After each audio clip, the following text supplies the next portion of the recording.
안녕하세요. 지방에서 목욕탕을 운영하고 있는 30대 여성입니다. 목욕탕에 일을 하는 건 상상하는 것보다 몸쓸 일이 많은 것 같아요. 그래서 목욕탕을 운영한다고 하면 주변에서는 여자가 목욕탕 운영을 어떻게 하냐며 걱정을 하기도 하네요.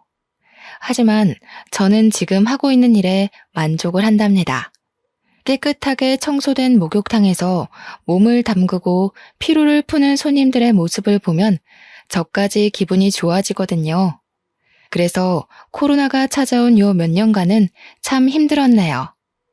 집에만 박혀 있으니 우울증이 돋는 것 같기도 했고요. 떠올려보면 남들의 직업을 하찮게 생각하는 사람들은 대부분 자기가 못나서 그런 것 같아요. 목욕탕을 운영한다는 말에 피식 비웃음을 짓던 시어머니 또한 참 몰상식하고 별 볼 일 없는 사람이었거든요. 서울에 있는 대학교를 졸업한 후 제 인생에는 참 많은 고비가 있었어요. 3학년 시절만 하더라도 이름만 들으면 다 아는 대학교에 다니니 취업은 문제없이 해낼 수 있을 거라 생각했는데요. 그건 큰 착각이었더군요. 서류를 내는 기업마다 낙방을 하고 실패의 고비를 마시니 그제서야 취업이 얼마나 힘든 일인지 알게 되었죠. 꼭 붙을 거라 예상했던 회사의 최종 면접에서 낙방을 하자 자존심은 가뭄만 밑바닥처럼 말라버렸습니다. 그래서 서울에서의 모든 생활을 접고 부모님이 계신 지방으로 내려가게 되었죠. 지방으로 내려온 후에는 부모님과 함께 있어서인지 마음이 편해졌어요. 아침 일찍 일어나 목욕탕 청소를 하고 카운터를 볼 때면 서울에서는 느낄 수 없던 여유를 만끽할 수 있었거든요. 말일만 되면 부모님이 주시는 용돈을 받을 때면 부모님의 곁에서 평생 이렇게 살고 싶다는 생각까지 할 정도로 목욕탕에서 있는 일상은 참 마음에 들었습니다. 목욕탕을 출근한 지 한 달이 될 즈음 저는 가장 중요한 인연을 만나게 되었어요. 바로 남편이었습니다. 목욕탕 집 딸이라고 하면 사람들의 반응은 두 가지로 갈렸어요.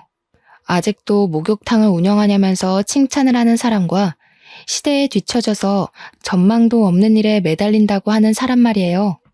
남편은 이 중 후자에 해당되었습니다. 목욕탕에 처음 온 날 남편은 젊은 사람이 카운터에 앉아 있는 것을 신기하게 생각한 듯 보였어요. 그리고 목욕탕에 출근 도장을 찍은 지 일주일이 되어갈 때쯤 조심스레 카운터 테이블을 두드리며 말을 걸어왔죠.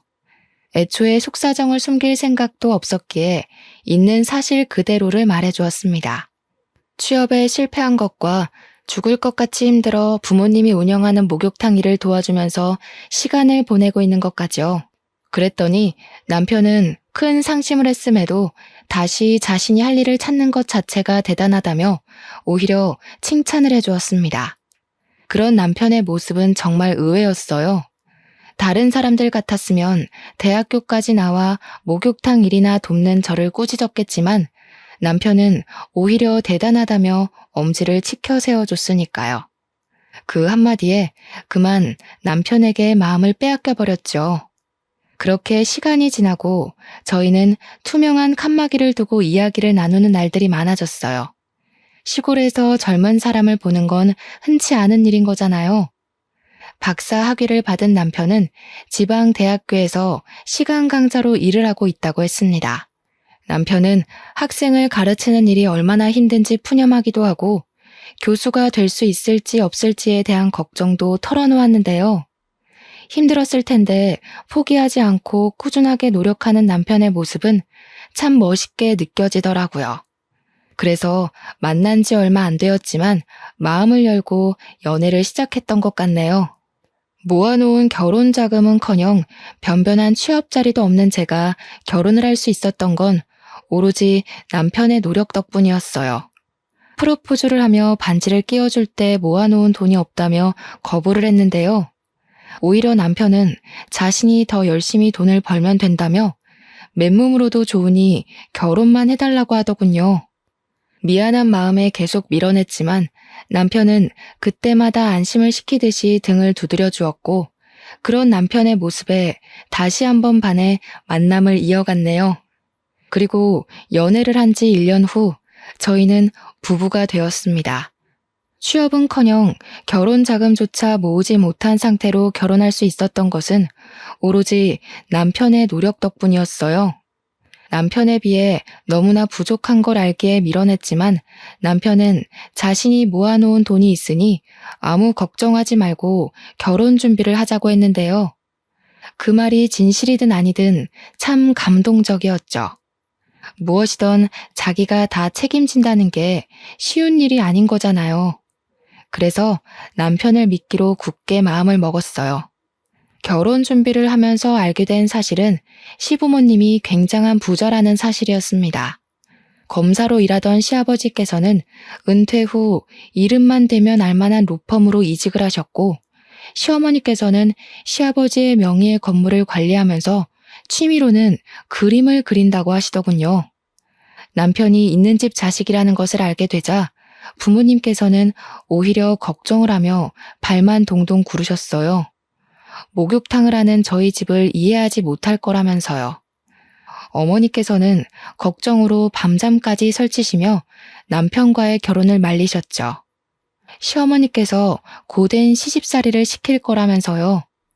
부모님의 반대는 심했지만 그럼에도 남편과 결혼을 하고 싶었습니다. 어떤 일이 닥쳐온다고 해도 남편과 함께하고 싶었는걸요. 솔직히 고민이 되는 것은 사실이었어요. 하지만 시부모님께서는 제 생각과 달리 환한 얼굴로 저를 맞아주셨죠. 한술 더 떠 시아버지께서는 만나는 여자가 없어 걱정이었는데 이렇게 예쁜 며느리감을 데리고 왔다면서 기뻐하셨습니다. 그렇게 시부모님의 배려와 남편의 사랑 덕분에 분에 넘치는 결혼식을 하게 되었어요. 결혼 후 남편과 함께 다시 서울로 올라오게 되었죠. 그동안 지방대학교에서 일하던 시간 강사 기간이 끝났거든요. 서울에서 올라온 후로는 시댁에서 살게 되었는데요. 시부모님의 배려 덕분인지 참 편안한 일상을 보낼 수 있었네요.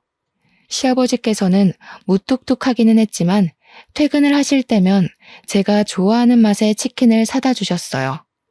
부모님보다 더 신경을 써주시니 너무 감사하면서도 한편으로는 돈만 먹는 돈벌레가 된 것 같아 기분이 썩 좋지는 않았습니다.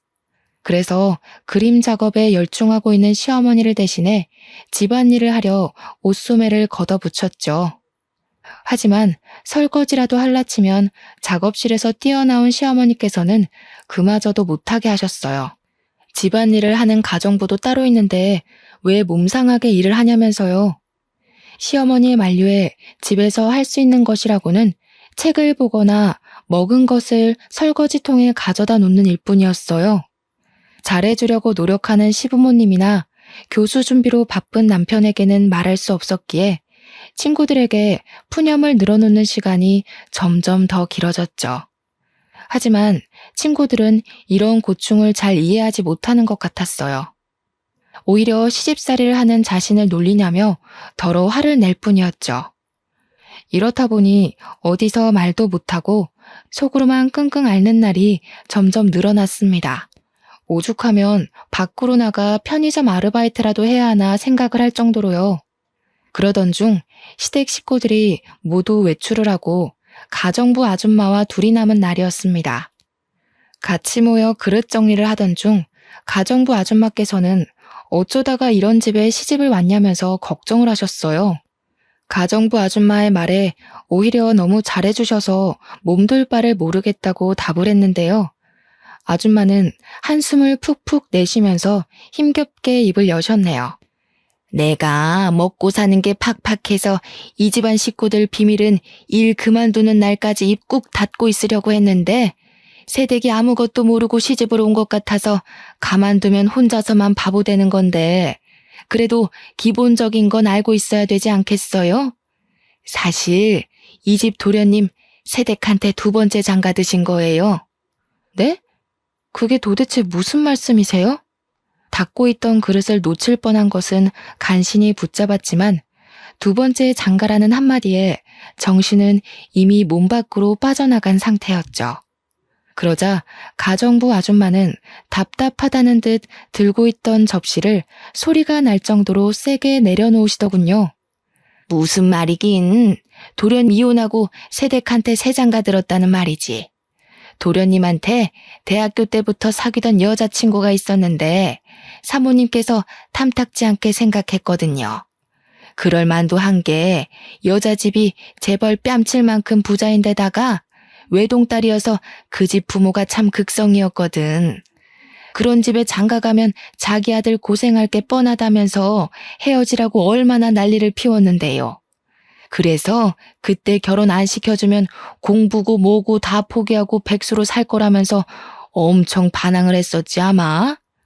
자식 이기는 부모 없다고 결국 혼인신고 안 하고 사는 조건으로 사모님이 결혼 허락해 준 거 아니에요. 그렇게 1년 살다가 집에서 놀고 먹을 거면 애부터 가지라고 난리를 피우는 통에 병원에 가서 검사를 받았는데 글쎄 여자가 불임이었지 뭐예요. 불임 이야기 듣자마자 사모님은 이혼하라고 난리를 피우던지 양잿물까지 퍼마실 기세였다니까. 그래서 둘이 어쩔 수 없이 갈라지게 된 거예요. 그리고 한동안 사모님이 가지고 들어오는 선짜리라면 죄다 마다를 하다가 새댁 만나서 다시 결혼한 거예요. 하늘이 핑핑 도는 것 같았어요. 언제나 저밖에 모르던 남편이 또 다른 여자의 남편이었다니 믿을 수가 없었죠. 창백해진 안색이 걱정이었는지 가정부 아줌마께서는 소파까지 부축을 해주셨고요. 내가 괜히 오지랖만 부려서 새댁 힘들게만 했나 보네. 미안해요. 나는 그냥 혼자서만 모르는 것 같아서 알려주려고 그런 건데. 혹시 오해할까봐 말하는 거지만 나는 새댁 이혼하길 바라지 않아요. 새댁 집도 그렇게 넉넉한 형편은 아니라면서요. 그 형편에 이만한 집에 시집 오기 쉽지 않잖아. 그냥 내가 한 말은 흘려버리고 사모님 비위 좀 맞추다가 빨리 분가해버려요. 사모님 성정이 유난스럽기는 해도 두 번째로 들어온 며느리인데 그래도 잘해주려고 할 거잖아요. 헛웃음이 나왔습니다. 분에 넘치는 좋은 집안에 시집을 와서 호강을 한다고 생각했었는데 모두가 저를 속인 사기꾼이었던 거잖아요. 시댁 식구들 모두에 대한 실망감이 컸지만 그 중에서도 가장 실망이 큰 사람은 바로 남편이었어요. 혼인신고만 하지 않고 다른 여자랑 산 주제에 이제까지 사귀어본 여자는 제가 처음이라며 뻔뻔하게 거짓말을 하던 남편의 얼굴을 볼 때마다 치가 떨렸거든요. 그때부터였어요. 시댁 식구들이 잘해주려고 하는 모든 노력이 가식적인 행동으로 보이기 시작한 것이 말이에요. 시어머니께서는 여전히 딸이 생겨 좋다며 백화점에 가 비싼 옷과 가방을 사주셨지만 하나도 마음에 들지 않았어요. 전처럼 환하게 웃으면서 시어머니와의 시간을 즐길 수도 없게 되었고요. 속을 모르는 시어머니께서는 안색이 안 좋아 보인다면서 보양식을 파는 집으로 손을 끌고 가셨죠. 시어머니께서는 손수 닭다리를 찢어 앞접시에 놔주셨습니다. 닭다리 살을 발라 입에 넣자 시어머니는 여태까지 상상조차 할 수 없었던 질문을 하셨죠. 예, 너는 지금까지 만난 남자가 몇 명이나 되니? 네? 만난 남자라니요? 모른 척 하기는 우리 애 제외하고 사귀었던 남자가 몇 명이었냐 이 말이지. 솔직히 말해도 괜찮아. 옛날이야 부모들 때문에 남자 만나서 연애할 새도 없이 결혼을 했다고 하지만 요즘이 어디 조선시대도 아니고 어디 결혼 전에 남자 몇 번 만난 게 흠이니? 나 그렇게 앞뒤 분간 없이 고지식하게 꽉 막힌 시어머니 아니다. 그동안 생활비 벌고 취업 준비하느라 남자 만날 새가 없었어요. 그러니? 역시 그럴 줄 알았다니까. 대답이 마음에 들었는지 시어머니께서는 활짝 웃으시면서 박수까지 쳤어요. 확실히 오히려 집안 형편이 못 살아야 남자 경험이 없다니까? 부잣집 여자들은 그저 흥청망청 돈 쓰면서 옆에 남자 끼고 놀기 바쁜데 우리 새아가는 그동안 허튼 짓 안 하고 착실하게 살았구나. 노력만 하면 이번 연도 안에 금방 임신이 되고도 남겠어. 아직 저희 부부조차 생각하지 않았던 2세 계획을 시어머니께서 생각하시다니 조금 껄끄럽긴 했지만 사실대로 말할 수는 없었네요. 벌써 손자, 손녀의 얼굴을 그리는 시어머니의 행복을 깨고 싶지는 않았으니까요. 그래서 그냥 앞접시에 놓인 닭다리살만 열심히 발라먹었어요. 2달 정도의 시간이 흐른 후 시어머니는 상상보다 더 극성맞은 사람이라는 것을 알게 되었습니다. 해가 뜨기도 전에 나간 시어머니께서는 1시가 다 돼서야 집으로 들어오셨는데요. 현관문을 여실 때부터 이미 화가 잔뜩 나셨는지 씩씩거리면서 옷소매까지 걷어붙이셨어요. 얼른 찬물을 떠서 가져다 드리자 시어머니께서는 다짜고짜 저에게 손찌검하셨어요. 시어머니에게 맞은 뺨은 아프지도 않았어요. 오히려 당황스러운 것이 클 뿐이었는걸요. 가정부 아줌마도 있는 대낮에 그것도 갑자기 뺨을 맞으니 눈물조차 나오지 않더군요. 돌아간 고개를 간신히 돌리자 시어머니께서는 다시 한번 뺨을 때리셨죠. 10손가락도 모자라서 10발가락까지 합칠 정도로 남자들이랑 놀아난 주제에 감히 시애미한테 거짓말을 해?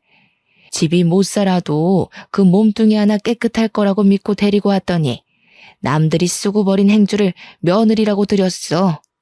귀한 우리 아들한테 어쩜 이런 쓰지도 못할 행주 쪼가리가 달라붙었는지. 갑자기 왜 이러는 거예요? 이유라도 알고 맞아야 억울하지라도 않죠. 시어머니께서는 억울하지도 말라며 바닥으로 종이 한 장을 툭 던지셨어요. 종이에는 저의 생년월일이 적혀 있었죠. 지난밤 저에게 태어난 시간을 물어본 것이 의아했었는데 시어머니께서는 몰래 무당집에 가서 점을 보고 오신 거였습니다. 당사자인 저도 모르게 말이에요. 사주가 어떻게 나왔던 사람이 제일 중요한 법이잖아요. 그런데 시어머니께서는 오직 무당의 말만 맹신하는 것 같았어요. 억울함을 하소연했지만 그럴 때마다 시어머니께서는 듣기도 싫다며 귀를 막아버리셨죠. 이럴 줄 알았으면 결혼시키기 전에 미리 점집에라도 다녀오는 거였는데 내가 너무 급했어. 이 화상을 앞으로 어떻게 데리고 살아? 아이고, 우리 아들 인생을 어쩌면 좋으나. 그렇게 당하고도 내가 정신을 못 차리고 너무 서둘러 버렸어. 그래, 아무리 구멍난 행주라도 이미 우리 집에 왔으니 어찌됐던 기회는 주마. 올해 안에 아들을 낳아. 그러면 없던 일로 하고 예전처럼 착한 시어머니 노릇하면서 살아주마. 대신 애를 못 낳으면 당장 짐 싸서 친정 목욕탕 청소할 준비나 하고. 한 번만 제 말을 믿어달라고 했지만 시어머니는 이미 제가 여러 남자를 만나 방탕하게 놀았다고 생각하는 모양이었어요. 그래서 변명을 하려고 했지만 소용이 없었죠. 해명을 하려고 해도 시어머니께서는 저를 멀리 하셨거든요. 다른 식구들이 있을 때는 전과 똑같이 행동했지만 식구들이 출근을 하면 작업실에 콕 박혀 아예 한마디도 걸지 않으셨습니다. 다시 시어머니와 잘 지내보려 과일을 깎아서 가고 손수 물감 정리도 해보았지만 그런 노력들은 다 헛수고였네요. 쓸데없는 짓 할 시간에 어떻게 하면 애를 뵐지나 생각해라. 아유, 괜히 똥 묻은 개를 주워와서 내가 무슨 고생인지 모르겠다. 자기 똥도 못 닦는 개를 어디다가 쓴다고. 시어머니는 아기를 낳을 때까지 말도 걸지 말라며 경고를 하셨어요. 점점 심해지는 시어머니의 행동에 결국 남편에게 모든 것을 털어놓게 되었습니다. 남편은 분명 든든하게 제 편을 들어줄 거라고 믿어 의심치 않았죠. 그런데 이야기를 듣자마자 남편은 인상부터 찡그리더라고요. 가뜩이나 요즘에 교수 준비 때문에 바빠 죽겠는데 내가 이런 사소한 일까지 신경 써야 돼? 당신이 우리 집에서 하는 게 뭐가 있는데 우리 엄마가 다른 집처럼 빨래며 설거지하라고 윽박지르면서 시집살이를 시키기를 해. 아니면 나가서 돈이나 벌어오라고 내가 당신을 닥달하기를 해. 그냥 집에서 쉬면서 어머니 비위 맞춰드리기만 하면 되잖아. 그게 그렇게 어려워? 잠깐씩 식구들 비위만 맞춰줘서 돈 100만 원은 우습게 받을 텐데 그거 하나를 못해서 자기 복을 발로 차요. 이럴 줄 알았으면 너랑 결혼하는 게 아니었는데. 기본적인 소통이 돼야 비위를 맞춰드리던 뭐든 하지. 아기 낳기 전까지는 나랑 말도 안 하겠다는 어머니한테 내가 무슨 비위를 맞춰드리고 무슨 돈을 받겠어. 그래도 당신은 아들이니까 가서 나 대신에 한마디만 해주면 되잖아. 집사람, 발랑 까진 사람처럼 돌아다니지도 않았고 집에서 열심히 공부하고 일만 했다고. 당신 바깥일 때문에 피곤한 건 알지만 그래도 어머니한테 한마디 정도는 해줄 수 있는 거잖아. 나 이대로 가다가는 애 낳기도 전에 산송장처럼 죽어갈 것 같아. 애원했지만 남편은 콧방귀만 낄 뿐이었습니다. 그러면서 남편은 아무렇지 않게 툭 말을 던졌죠. 당신이 그 공부를 혼자서 열심히 했을지 전 남자친구 집에서 열심히 했을지는 나도 모르지. 내가 서울에 있을 때부터 당신을 안 것도 아니고 막말로 나한테 비밀로 하고 다른 남자들 끼고 놀았을 수도 있는 거잖아. 당신도 찔리는 게 있으니까 엄마한테 해명도 못하고 나한테 와서 해결해달라고 난리치는 거 아니야? 그렇게 당당하면 당신이 어머니한테 직접 말을 해도 되는 거잖아. 나도 참 이럴 줄 알았으면 과거 조사라도 싹 해보고 결혼하는 건데. 내가 공부만 하느라 여자 보는 눈이 없어서 그냥 결혼을 해버렸네. 어차피 끝난 인생, 다음 생에는 나무처럼 뻣뻣하고 애교도 없어서 부모님이랑 트러블만 일으키는 여자가 아니라 이쁘고 돈도 잘 버는 여자 만나서 백년해로 해야지. 기가 막히더군요. 같이 지낸 시간이 얼마인데 자기가 보지 못했다는 이유로 과거를 의심하고 다른 여자를 운운하다뇨. 금방이라도 실실거리며 다른 여자 이야기를 늘어놓는 남편에게 전부인에 대한 이야기를 하고 싶었어요. 하지만 목이 메어 쏘아붙이기는커녕 입도 뻥긋하지 못했죠. 그 모습을 보고 남편은 저를 꾸짖었네요.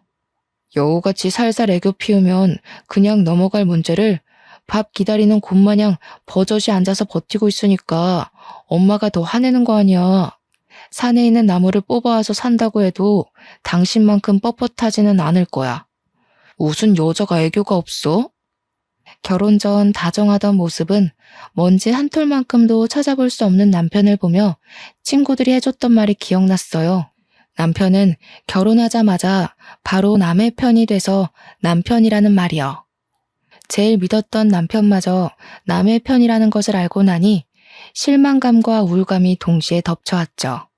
시댁 가족들은 여전히 이전과 똑같이 행동했지만 전처럼 기뻐하거나 같이 어울릴 수가 없었어요. 더 이상 시댁에 있는 것이 편하지도 즐겁지도 않았으니까요. 아무도 없는 곳에서 교모하게 괴롭히는 기술을 답답하게 만들었고 말끝마다 잘못을 운운하는 남편은 머리를 지끈거리게 만들었습니다. 더 괴로운 것은 시어머니의 아이 타령이었어요. 시어머니께서는 아들은 언제 가질 거냐면서 1시간에 한 번씩 닥달을 하셨죠. 시간이나 장소를 가리지 않고 말이에요. 화장실에 문을 잠그고 샤워를 하고 있을 때면 시어머니께서는 불쑥 열쇠로 화장실 문을 열고 들어와 애도 안 가져놓고서는 속편하게 샤워나 하고 있다며 꼬투리를 잡았는데요. 정작 잦은 출장과 야근으로 집에도 들어오지 않는 남편을 내버려 두고 엉뚱한 곳만 피가 날아 긁는 시어머니가 너무 미웠어요. 임신하는 것이 혼자 노력해서 되는 일이었다면 혼자서 어떻게든 해보겠지만 임신이라는 것이 손뼉을 마주쳐야 하는 거잖아요.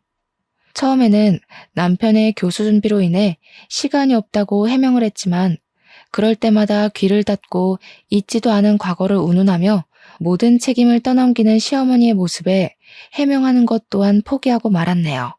목이 터져라 말을 해줘도 시어머니께서는 귀가 들리지 않는 사람처럼 그저 자기 할 말만 하기 바쁠 게 뻔했으니까요. 시어머니를 걸고 넘어지면 분명 남편이 화를 낼 것이 뻔했지만 그래도 이번만큼은 그냥 있을 수가 없었습니다. 개인 생활까지 침해하면서까지 애를 낳으라고 닥달하는 시어머니를 무슨 수로 혼자 막을 수 있겠어요. 그래서 12시가 넘어서야 집에 들어온 남편을 화장대에 앉히고 이야기를 했죠. 아이를 갖자고요. 당신, 그 머리 말이야. 왜 달고 다니는 거야? 사람이면 최소한 생각을 하고 다녀야지.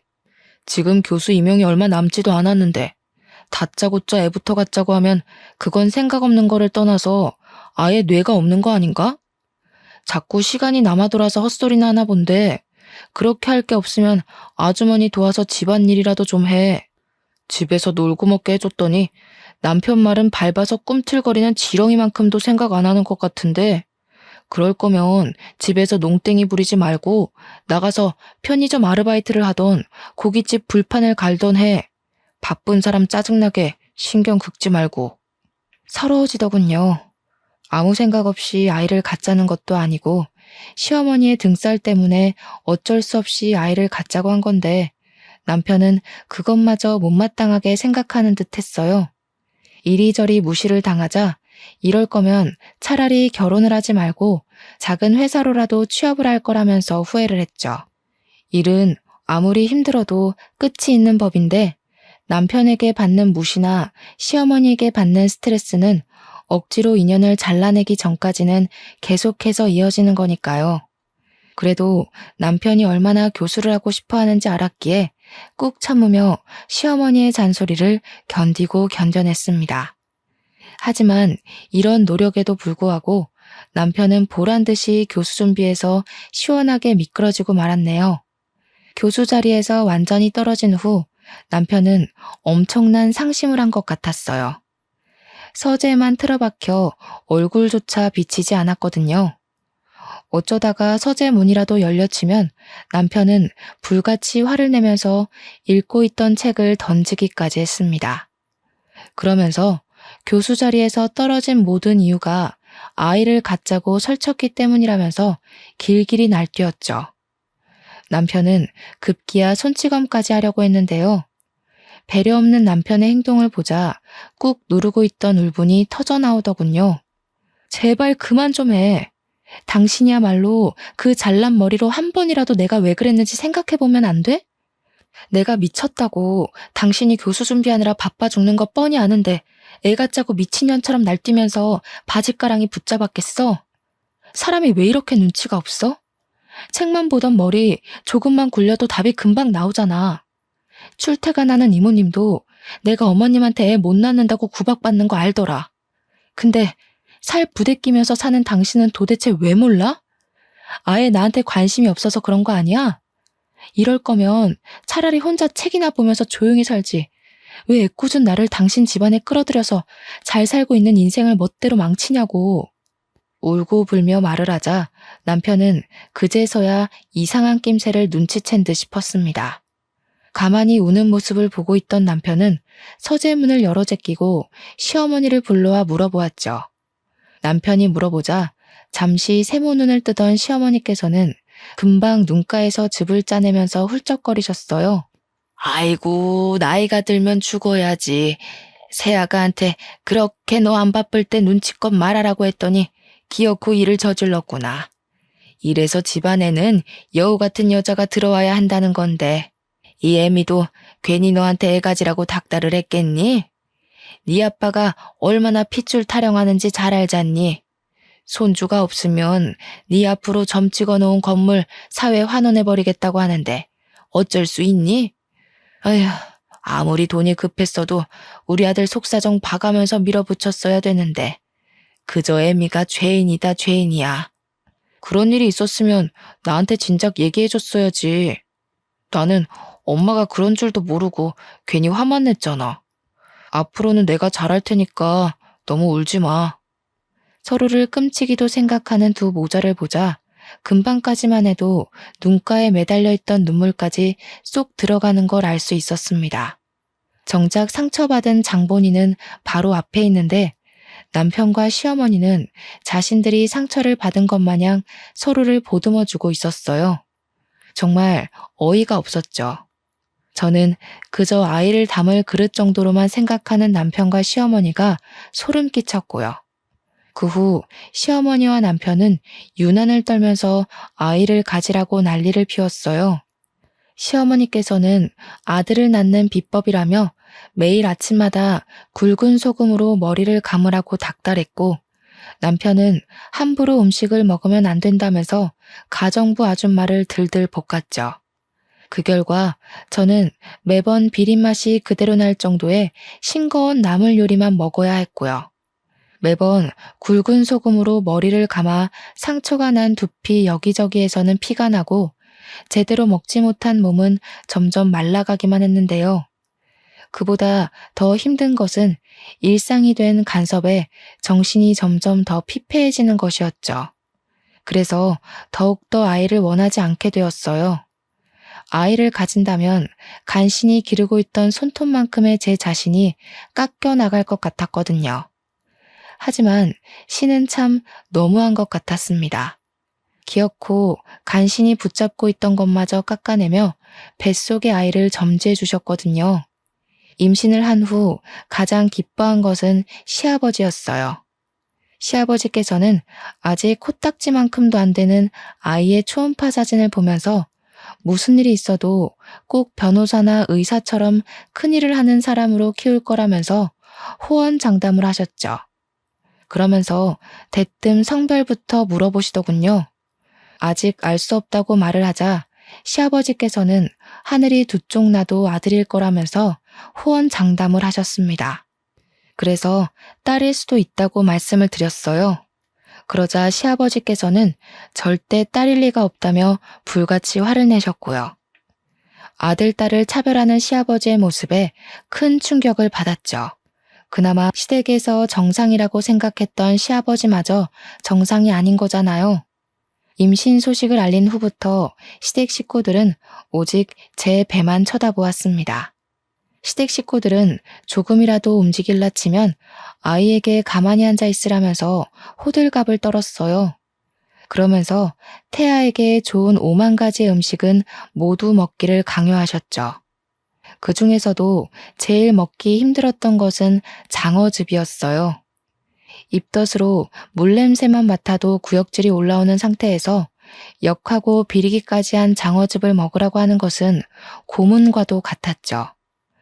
다른 것은 그나마 코를 막고 먹을 수라도 있었지만 장어즙은 코를 막아도 역한 냄새가 입안에 감돌았기에 절대 먹을 수가 없었죠. 그래서 어느 순간부터 시댁 식구들의 눈을 피해 화장실이며 싱크대에 장어즙을 버리는 것은 일상이 되어버렸습니다. 하지만 그마저도 오래가지는 못했네요. 싱크대에 장어즙을 버린 것을 시어머니에게 들켜버렸거든요. 절대로 못 먹겠다고 선포를 하자 시어머니는 다 아이를 위한 것이니 참고 먹으라면서 억지로 입안에 장어즙을 들이부었는데요. 이상하게 장어즙을 먹은 후부터는 온몸에 두드러기가 올라왔고 기도는 숨을 쉬지도 못할 정도로 부풀어 오르더군요. 그래서 바로 남편에게 말을 한 것이고요. 원래 몸에 좋은 보약은 먹을 때나 먹고 나서 고통스러운 법이야. 너는 엄마가 되어가지고 자식 위해서 그 정도도 못 참는 게 말이 되니?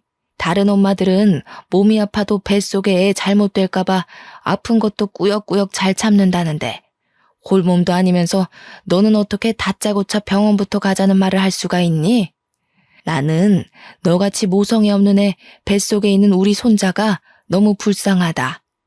그렇게 아프면 방에 들어가서 잠이라도 자던가. 병원에 데려가 달라는 한마디만 했을 뿐인데 시어머니께서는 10마디도 넘는 꾸중을 늘어놓으셨어요. 참 마음이 씁쓸했습니다. 엄마라는 이유로 몸이 아픈 것도 말하지 않고 꾹꾹 참아야 하다니 너무 불공평하잖아요. 정작 애아빠 남편은 임신 전이나 임신 후나 똑같이 병원에 가고 똑같이 먹고 자는걸요. 시어머니는 계속 방에 들어가서 자라고 했지만 그럴 수 없었어요. 기도가 막혀서 숨을 쉴 수가 없었거든요. 그 자리에 쓰러지자 그제야 상황 파악이 된 시댁 식구들은 119를 불렀습니다. 저는 숨이 꼴딱꼴딱 넘어가기 직전 병원으로 갈 수 있었고요. 의사는 알레르기 반응이 심하게 와 조금만 늦었어도 목숨이 위험할 뻔했다고 말을 했어요. 그러자 시아버지와 시어머니는 당연하게도 뱃속 아기의 상태를 먼저 물으셨죠. 물론 뱃속의 아이는 아무런 지장이 없었지만 그래도 너무 서러웠네요. 아무리 며느리가 남의 집 식구라고 해도 목숨이 간당간당한 상황에서도 뱃속 손주 걱정만 하다뇨. 시어머니는 응급실 소동이 있은 후에도 계속해서 장어즙을 권했습니다. 뱃속 아기를 위해서는 조금만 더 참으라면서요. 그래서 처음으로 시어머니에게 언성을 높이며 못 먹겠다고 말을 했죠. 어디 버르장머리 없이 시애미한테 대들어. 임신했다고 떠받들어주니 네가 아주 시부모 머리 꼭대기에 올라가려고 하는구나. 그런데 갑자기 가만히 있던 시아버지가 버럭 화를 내시더군요. 당황스러웠습니다. 정작 잘못은 시어머니가 먼저 했는데 며느리라는 이유로 이렇게 시댁 식구들의 화풀이 도구가 되다니요. 처음에는 당황스러웠지만 남편의 말을 듣고 나니 시아버지께서 왜 그렇게 시어머니에게 쩔쩔매시는지 알겠더라고요. 시아버지께서도 처음에는 부자가 아닌 평범한 집안의 아들이었다고 했습니다. 오히려 부모님이 일찍 돌아가셔서 부자는커녕 어려운 형편 속에서 공부를 하고 학교를 다녔죠. 그러던 중 시아버지의 부동산 투자로 성공을 하고 그때부터 집안에 돈이 들어왔다고 해요. 시아버지께서도 형 옆에서 도움을 많이 받았고요. 그러다 시아버지의 형은 말년에 뇌졸중으로 쓰러지시고 아예 거동을 못하셨는데요. 아내 되는 분은 병간호를 하기 싫다면서 아픈 남편을 버리고 야반 도주를 했죠. 그때 시어머니께서는 도망간 아내분을 대신해 지극정성으로 시아버지의 형을 간호한 것이었습니다. 그 모습에 감동한 시아버지께서도 돌아가시기 직전 모든 재산을 증여해 주신 거고요. 자식이 없었기에 가능한 일이었습니다. 시아버지께서는 이 집에서 붙어 살고 싶으면 시어머니가 하는 모든 말에 복종하면서 살라고 했어요. 그 말을 듣는데 참 원통하더군요. 그때 깨달았죠. 아무리 노력해도 저는 아이를 낳아주는 객식구일 뿐 진짜 가족은 되지 못하겠구나 하고요. 그래서 착한 며느리를 그만두기로 결심했습니다. 어차피 아무리 잘해보려 노력해도 돌아오는 것은 아무것도 없으니까요. 휴식이 필요하다는 이유로 친정에 가겠다고 선포를 했는데요. 처음에는 개거품을 물면서 반대하던 시아버지와 시어머니도 뱃속의 아이가 딸이라는 말을 하자 언제 난리를 피웠냐는 듯 흔쾌히 다녀오라고 말을 하더군요. 친정에 간 후로는 처녀 때와 똑같은 일상을 보냈어요. 아침 일찍 일어나 부모님의 일손을 도운 후 목욕탕 카운터에서 계산을 하고 수건과 번호키를 나눠주었죠. 시댁에 있을 때와는 비교할 수 없을 정도로 몸을 움직이는 일들이 많았지만 정신만은 그 어느 때와 비교할 수 없을 정도로 편안했습니다. 그러던 중 언제부턴가 노숙자 한 명이 목욕탕 앞을 서성거리며 왔다 갔다 거렸어요. 처음에는 그냥 넘어갔지만 일주일 넘도록 목욕탕 앞에서 기웃거리다 보니 호기심이 들었죠. 그래서 왜 목욕탕 앞을 서성거리냐고 물어본 것이고요. 목욕을 하고는 싶지만 3,000원밖에 없어서 목욕탕 앞을 서성거리기만 한다고 대답을 했습니다. 모든 노숙자에게 다 그런 것은 아니었지만 유난히도 그 사람은 딱한 생각이 들더군요.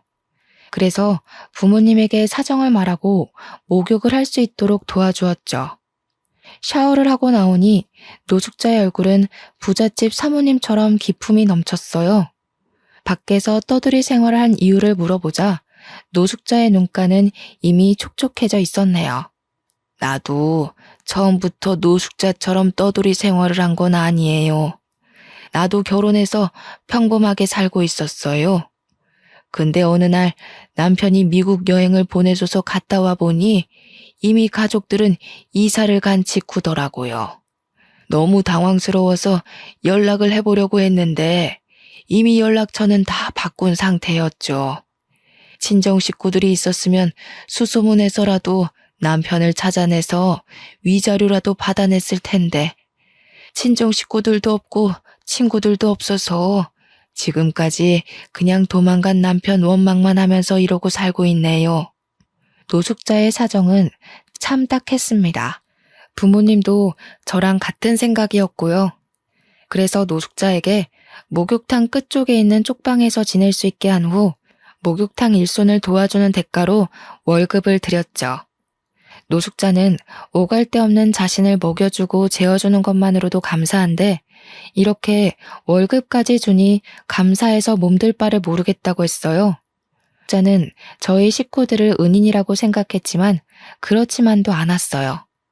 노숙자는 손도 야무지고 일머리도 좋아서 오히려 저희가 노숙자의 덕을 더 많이 보았거든요. 그렇게 막달까지 노숙자의 도움 덕분에 친정에서 편하게 지냈네요. 그러던 중 출산일이 다가오자 시어머니는 귀신같이 전화를 걸어서 빨리 서울로 올라오라고 닥달을 했습니다. 친정에 더 있고 싶은 마음이 굴뚝 같았지만 제대로 된 산부인과도 없는 곳에서 아이를 낳을 수는 없었기에 서울로 올라갈 수밖에 없었어요. 다음 날 버스표를 예매하려고 하는데 웬일로 남편이 목욕탕 앞에 와 있더군요. 하지만 기뻐할 새도 없이 남편은 또 혀를 함부로 놀렸죠. 남편은 돈 버느라고 밖에 나가서 개고생을 하는데 임신한 당신은 친정으로 홀랑 가서 양껏 먹고 늘어지게 자고 아주 편했겠어? 얼굴에 살 올라온 것 봐. 세상 여자들이 전부 임신했다고 당신처럼 퍼져서 뒤룩뒤룩 살찌는 건 아닐 텐데. 나랑 같이 맞벌이 할 거 아니면 당신도 애 키우면서 틈틈이 운동도 하고 집안일도 좀 하고 그래. 그동안 나는 우리 식구들 때문에 잘 먹고 잘 놀았잖아. 이제는 정신 차리고 일할 때도 됐지. 당신 애 낳고 나면 가정부도 그만 나오라고 할 거니까 그런 줄 알고 미리 집에 가서 집안일 어떻게 할지 가정부 아줌마한테 보고 배워. 너무 어이가 없어서 웃음이 나올 정도였습니다. 그동안 시댁 식구들 때문에 힘들어 우울증까지 온 사람한테 편하게 지냈다뇨. 예전에는 어차피 이해하지도 못하는 남편에게 말해봤자 입만 아프다고 생각했었지만 그럴수록 힘들어지는 건 저뿐이라는 걸 알았어요. 그래서 지금까지 시댁에서 지내면서 불편하고 힘들었던 것들을 다 쏟아내었죠. 그 머리로 도대체 어떻게 공부를 했나 몰라. 내가 시댁에서 지내면서 얼마나 초췌해져 가는지 제일 가까이 본 사람 입에서 그동안 편하게 지냈다는 이야기가 나와. 임신 전에는 사이비 종교에 미쳐서 만나지도 않은 남자 만났다고 추궁하면서 사람 피 마를 정도로 괴롭혀놓고 임신하고 난 후에는 알레르기 때문에 먹지도 못하는 장어즙을 뱃속에 있는 애 생각해서 퍼마시라고 강요하는 시모가 눈 떠서 감을 때까지 괴롭히는데 당신 같으면 편하게 지낼 수 있겠어? 매번 낙방하는 교수 자리에 목매지 말고 집안 돌아가는 꼴이나 살펴. 최소한 남편이면 아무리 자기 부모가 중요해도 귓구멍이라도 열고 아내 말 정도는 들어줬어야지. 당신만 내 편이었어도 나 이 정도로 막 나가지는 않았을 거야. 나한테 한 가지 아쉬운 게 있다면 그건 당신도 똑같이 귓구멍 막힌 사람들이랑 살 기회가 없다는 거야. 참나. 목욕탕에서 물이나 퍼나를 뻔한 인생 부잣집 사모님으로 만들어줬더니 별소리를 다 하네. 그래, 우리 엄마 때문에 당신이 스트레스 받아하고 고생한다고 치자. 근데 아무것도 없는 당신이랑 결혼해줬으면 이 정도는 당연히 받아들여야 되는 거 아니야? 막말로 장인어른이랑 장모님이 잘 살아서 우리 집이랑 급이 맞는 것도 아니고 그렇다고 당신 능력이 뛰어난 것도 아니잖아. 남편 덕에 서울에 50평도 넘는 아파트에서 생활비 받아가면서 사는 거면 이 정도는 당연히 참아야지. 낮에는 사람 면전에 대고 아무렇지도 않게 흉보는 시어머니 막말 참고 밤만 되면 인상 찡그리고 들어와서 살에 걸린 것도 내 탓하는 남편 성질 받아내면서 3년 넘게 살았어. 근데도 내가 더 참아야 할 게 있어? 나 어머니랑 당신 얼굴만 봐도 구역질이 나서 시댁에 있는 동안 밥 한 술도 마음대로 못 먹으면서 살았어. 잘난 당신이랑 어머니 비위 맞추느라.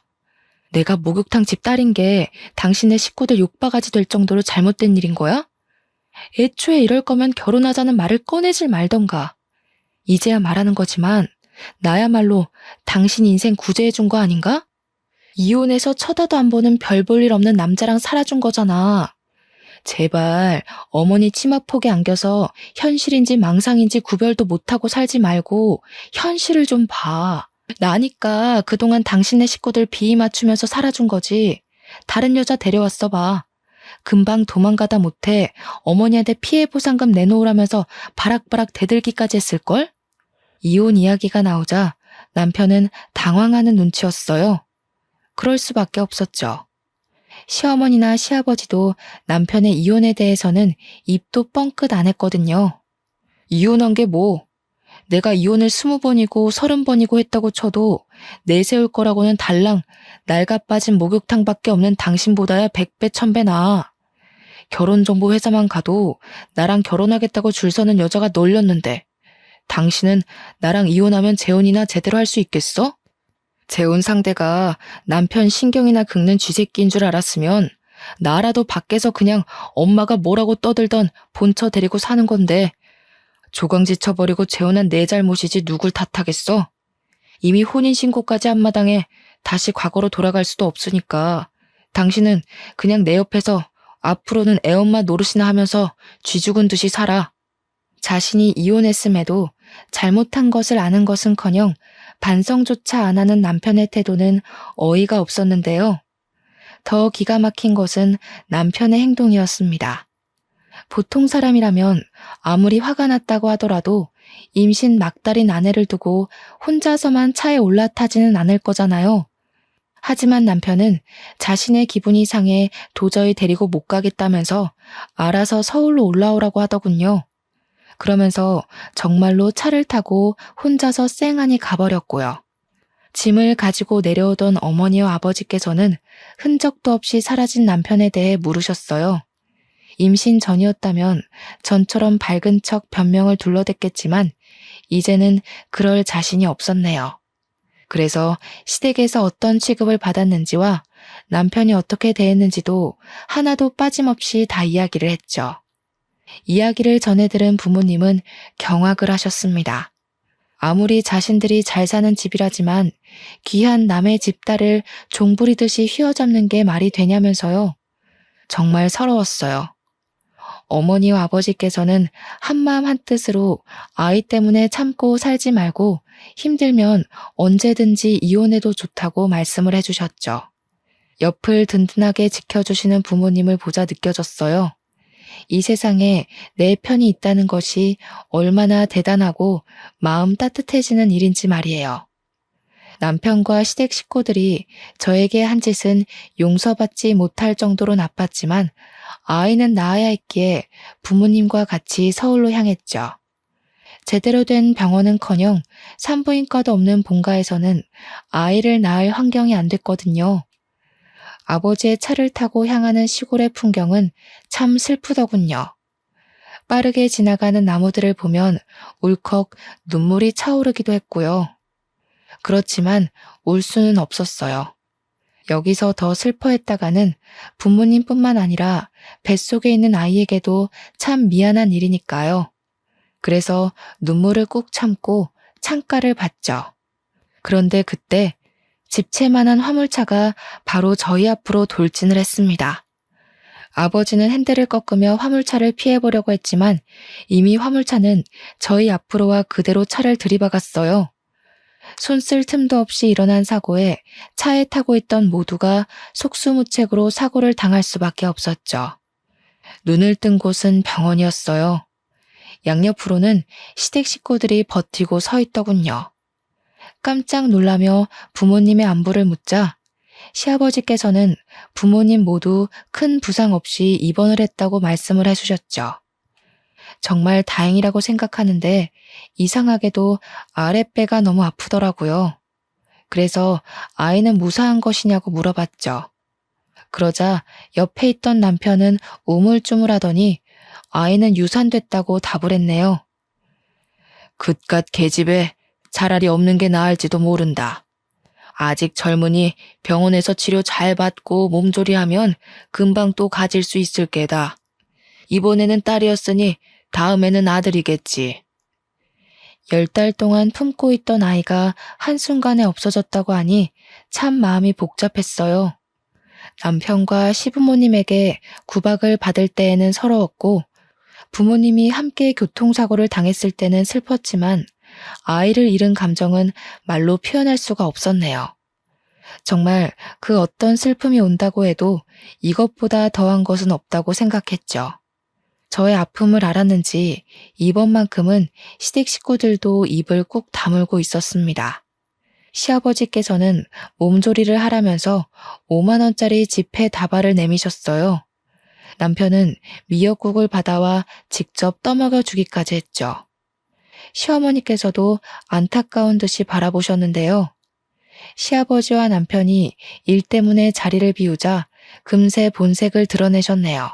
병실문이 닫히자 시어머니는 미역국을 그대로 들어 머리에 엎어버리셨습니다. 그리고는 마음을 도려내는 말도 서슴지 않고 내뱉으셨죠. 그 애가 얼마짜리인데 칠칠치 못하게 간수 하나 제대로 못해서 흘리고 다니는 거야.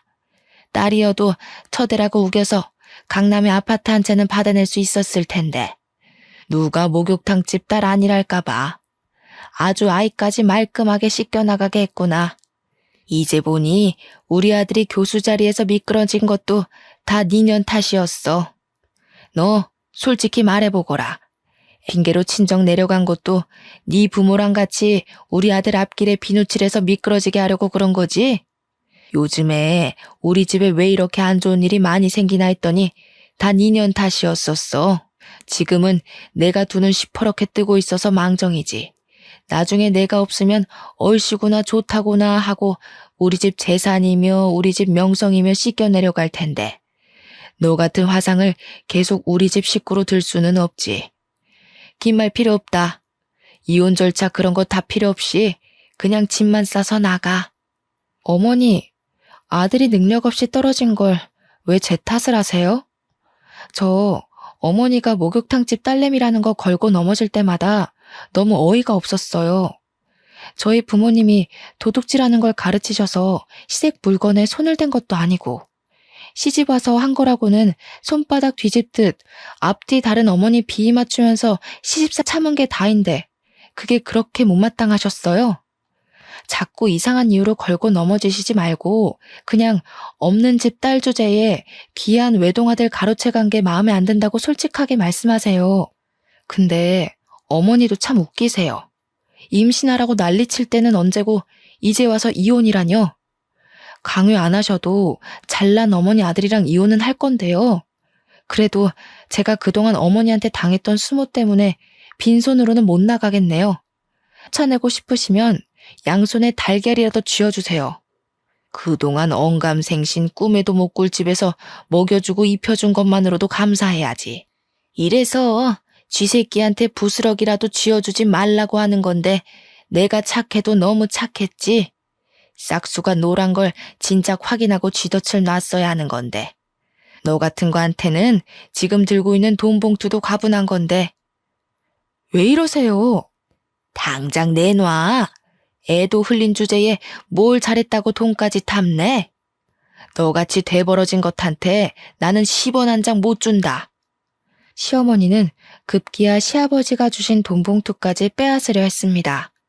힘을 주며 뺏기지 않으려고 했지만 그럴수록 돈 봉투를 잡고 있는 시어머니의 손에는 힘이 잔뜩 들어갔어요. 기필코 돈 봉투를 빼앗으려고 하는 시어머니의 손톱은 그대로 손등을 파고들며 생채기를 냈고요. 어머니 논리대로라면 제가 유산한 것도 다 그이 때문이죠. 그이가 몇 마디 다퉜다고 성질 안 부리고 혼자 출발하는 일만 없었어도 제가 유산할 일도 저희 부모님이 다칠 일도 없었다고요. 이게 어디서 우리 아들을 걸고 넘어져? 남편의 이름이 나오자 시어머니는 손을 들어 올렸어요. 뺨을 내려치려는 게 분명했죠. 그 손 못 놔? 그때 노숙자가 호통치는 소리가 병실 안을 울렸습니다. 깜짝 놀란 시어머니는 노숙자를 보자 깜짝 놀라며 치켜 올린 손을 내렸죠. 노숙자가 가까워질수록 시어머니는 사색이 되어 바들바들 떨고 있었어요. 영문을 모르는 저는 가만히 있었고요. 그동안 한 번만 얼굴 보게 해달라고 그렇게 빌고 빌었는데 결국 내 소원이 통했나 보네. 이렇게 다시 만나게 된 걸 보면 말이야. 그래, 그동안 나 대신에 살았던 인생은 재미있었고. 형님이 여긴 어떻게? 남에게 고개 숙이는 것을 제일 싫어하던 시어머니는 바닥에 붙어 있다시피 엎드려 노숙자에게 고개를 조아렸어요. 그런 시어머니를 내려보던 노숙자는 검은 봉지에 있던 죽을 꺼냈고요. 포장을 뜯은 노숙자는 김이 나는 죽을 그대로 시어머니의 머리 위에 부어버렸죠. 나는 누구랑 달리 인정이 넘쳐서 말이야. 마지막 가는 길인데 귀한 보양식 정도는 머리에 엎어줄 수도 있지. 앞으로는 길바닥에서 나 앉을지도 모르는데 충분히 영양 보충해야지. 형님 정말 왜 이러세요? 시어머니가 머리에 묻은 죽을 털어내자 노숙자는 곧장 시어머니의 뺨을 쳤는데요. 거기서 끝나지 않고 병실이 떠나가라 소리를 지르더군요. 이 몹쓸년! 노숙자가 시어머니를 거세게 몰아세우자 시모는 눈물을 뚝뚝 흘리며 무릎을 꿇었는데요. 시어머니가 노숙자를 부르는 모습이 참 가관이더군요. 형님이 머리 깎고 절에 들어가라면 들어가고 눈에 띄지 말라고 하면 집에 박혀서 쥐 죽은 듯이 살게요. 그러니까 이제 그만 화 푸시고 용서하세요. 지나간 과거 탓해봐야 뭐 하겠어요. 다 용서하고 잘 사는 게 중요한 거잖아요. 노숙자는 자신의 인생을 내놓으라면서 시어머니의 멱살을 잡았어요. 그리고 그동안 시어머니가 꼭꼭 숨겨뒀던 진실이 밝혀졌네요. 노숙자는 시아버지가 그렇게 욕하던 형수였던 것이었죠. 시아버지는 형의 병수발을 들기 싫어하던 형수가 도망갔다고 알고 있었는데요. 사실은 그게 아니더군요. 형이 죽으면 모든 재산이 노숙자에 갈 것을 염려한 시어머니가 미국으로 여행을 보내준다며 거짓말을 한 후 노숙자를 내쫓고 자기가 그 자리를 차지했던 것이었어요. 노숙자는 당장 모든 사실을 시아버지에게 알릴 거라면서 시어머니의 핸드폰을 빼앗으려고 했어요. 시어머니는 차라리 자기를 죽이라면서 절대로 핸드폰을 빼앗기지 않으려고 했고요. 상황이 여의치 않아지자 노숙자는 당장 시아버지에게 전화하라고 말했습니다. 시어머니는 앞으로는 며느리 대접을 잘해줄 테니 절대 전화하지 말라며 어떻게 해서든 시아버지와 노숙자가 만나는 것을 방해하려고 했죠. 하지만 제가 시어머니의 말을 들을 이유는 없었어요. 그래서 바로 시아버지에게 전화를 걸었죠. 한 사람의 인생을 송두리째 빼앗은 시어머니를, 더더군다나 그동안 못된 짓만 일삼아온 시어머니를 감싸줄 이유는 없는 거니까요. 형수가 나타났다는 말에 시아버지는 모든 일을 뒤로하고 다시 병원으로 달려오셨습니다. 그리고 지금까지 모든 일을 전해 듣고서는 오열을 하셨네요. 형님이 죽을 때까지 형수님을 얼마나 보고 싶어하고 원망했는지 제일 잘 알던 사람이 어떻게 이런 끔찍한 짓을 저질러? 아무리 사람이 돈에 눈이 멀어도 그렇지 천륜도 저버린 당신이 사람이야? 당신이 이렇게 끔찍한 짓을 벌인 줄도 모르고 반평생 동안 형수 욕만 했으니 내가 너무 창피해서 지금 형수 얼굴을 볼 수가 없어. 그 후 시아버지는 그동안의 일을 속죄한다면서 노숙자에게 자신의 재산 중 절반을 뚝 잘라 넘겨주었어요. 남은 재산은 자신이 죽은 뒤 사회에 모두 환원한다고 하셨고요. 시아버지의 결정에 시어머니와 남편은 쌍수를 들며 반대를 했지만 시아버지의 뜻을 굽히지는 않으셨답니다. 시아버지께서는 가족의 인생을 빼앗은 죄인은 돈을 가질 자격이 없다면서 못을 박으셨거든요. 결국 본전도 못 찾은 시어머니는 자리에 드러누웠고 시아버지의 재산만을 누리며 그동안 교수 준비도 게을리하던 남편은 한 입시학원의 국어 강사로 취업을 했네요. 일을 다니게 되자 남편은 먼저 사과를 해오더군요. 그동안 자신이 시어머니의 치마폭에 쌓여 아픔을 헤아리지 못했다면서요. 이번 일을 계기로 남편은 정말 자신이 무엇을 잘못했고 어떤 것을 바로잡아야 하는지 알게 된 것 같았지만 지금은 잠시 본가에 내려와 목욕탕 일을 도와드리고 있어요. 아직은 남편을 용서할 마음이 없거든요. 노숙자는 유산을 상속받은 후에도 계속 저희 부모님과 가깝게 지내면서 목욕탕 일을 도와주고 있는데요. 저희 가족들에게 보답을 하고 싶다면서 지방의 아파트를 한 채씩 사주었네요. 이런 걸 보면 시는 참 불공평한 것 같으면서도 공평한 것 같습니다. 권선징악에 대한 것이라면 더더욱요. 여러분께서는 저처럼 악한 사람을 만나지 않고 언제나 선한 사람만 만나며 평탄한 인생을 살길 바랄게요. 혹시라도 이미 악한 사람을 만나 마음고생을 하고 있다면 너무 걱정하지는 마시고요. 죄를 살아서 받을지 죽어서 받을지는 모르지만 다른 사람을 괴롭힌 악한 이들은 언제나 심판을 받게 되어 있거든요. 긴 사연 들어주신 여러분, 감사합니다.